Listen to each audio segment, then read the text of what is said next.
దేశంలో సార్వత్రిక ఎన్నికలు జరుగుతున్న తరుణంలో పార్టీలన్నీ బిజీగా ఉన్నాయి. కానీ ఉమ్మడి ఏపీలో దూసుకుపోయిన సైకిల్ తెలంగాణ ఏర్పడిన తర్వాత జాడ లేకుండా పోయింది. ఉన్న కొద్దిమంది నేతలు కూడా పార్టీ మారుతూ ఉండడంతో తెలంగాణలో టీడీపీ పరిస్థితి అగమ్య గోచరంగా తయారైంది. దీనిపై మరింత సమాచారాన్ని మా ప్రతినిధి సతీష్ అందిస్తారు. ఒకప్పుడు ఉమ్మడి ఆంధ్రప్రదేశ్లో తెలంగాణలో తిరుగులేని రాజకీయ శక్తిగా ఉన్న తెలుగుదేశం పార్టీ తెలంగాణ రాష్ట్రం ఏర్పడిన తర్వాత జరిగిన మొదటి ఎలక్షన్స్లో కూడా మంచి మెజార్టీనే సాధించినటువంటి తెలుగుదేశం పార్టీ ఇప్పుడు ఏం చేస్తుంది? ప్రస్తుతం శాసనసభ ఎన్నికల్లో పోటీ చేసినప్పటికీ ఇప్పుడు జరగబోయేటటువంటి పార్లమెంటు స్థానాలకి పోటీ కూడా చేయలేనటువంటి పరిస్థితుల్లో ఉంది.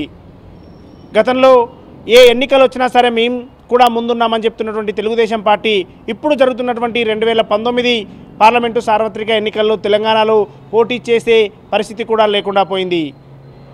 ఒకవైపు చిన్న నాయకుల దగ్గర నుంచి పెద్ద నాయకుల వరకు అందరూ తెలుగుదేశం పార్టీని విడిచి వెళ్తుంటే ఉన్నటువంటి మరికొంతమంది మేమైనా సరే తెలంగాణలో పార్లమెంటుకు పోటీ చేస్తామని చెప్పి కొంతమంది చెప్తూ ఉన్నారు. అయితే ఎవరు పోటీ చేయడానికి ముందుకు వచ్చినా సరే టికెట్ ఇచ్చేటటువంటి పరిస్థితిలో కూడా తెలంగాణలో తెలుగుదేశం పార్టీ లేదు.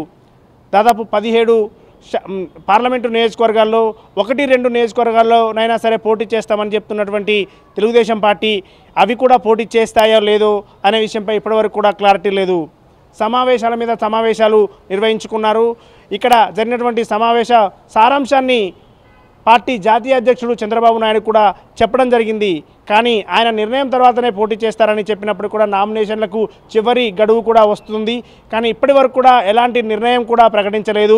చివరి వరకు కూడా చెప్తూనే ఉంటుంది తెలుగుదేశం పార్టీ మేము పోటీ చేస్తామని. కానీ ఇప్పటికే నామన్ నాగేశ్వరరావు లాంటి నాయకులైన ఖమ్మం జిల్లా నుంచి ఖమ్మం పార్లమెంటు నుంచి పోటీ చేస్తారనుకున్నారు. కానీ ఆయన కూడా టీఆర్ఎస్ పార్టీలో చేరడం, ఇక తెలంగాణలో ఉన్నటువంటి మిగతా క్యాడర్ కూడా వెళ్తుండడంతో తెలంగాణలో టీడీపీ పరిస్థితి అగమ్య గోచరంగానే మారిందనుకోవచ్చు. చివరికి పార్లమెంటులో ఏ స్థానం నుంచి కూడా పోటీ చేయలేనటువంటి పరిస్థితికి తెలుగుదేశం పార్టీ వచ్చింది.